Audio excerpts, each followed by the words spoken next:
La réforme des retraites pour les nuls, je vais te dévoiler la recette miracle en seulement 8 étapes pour construire un super projet comme celui-là. Étape 1, trouver une idée géniale pour asservir les gueux. Par exemple, pourquoi ne pas les faire bosser plus longtemps pour qu'ils cotisent plus et pour nous enrichir? C'est pas con.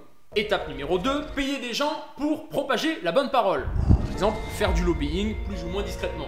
Étape numéro 3, les corrompus sont d'accord avec l'idée géniale, parce qu'ils sont payés, je te le rappelle, par exemple les députés de l'Union Européenne. Étape numéro 4, et c'est là que ça se corse un peu, il faut trouver un traître qui est d'accord pour mettre en application l'idée géniale malgré le désaccord de la majorité de la population. Par exemple, le président de la République française. Étape numéro 5, il faut trouver un idiot utile qui vient expliquer aux journalistes pourquoi l'idée est géniale. Par exemple, on va prendre le ministre de l'économie qui n'est pas bon en maths. Étape numéro 6, il faut des collabos évidemment pour influencer le peuple à croire que l'idée est géniale.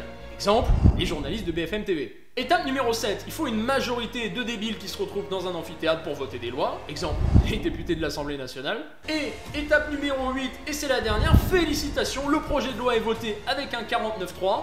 Les gueux doivent bosser encore plus pour cotiser encore plus parce que, il faut quand même bien payer tous les intellectuels qui ont fait cette recette, hein. Ça va pas se payer tout seul. Hein. Bon allez, clique sur le lien dans ma bio et rejoins l'Académie des Libertés, sauf si tu préfères continuer de financer ce système.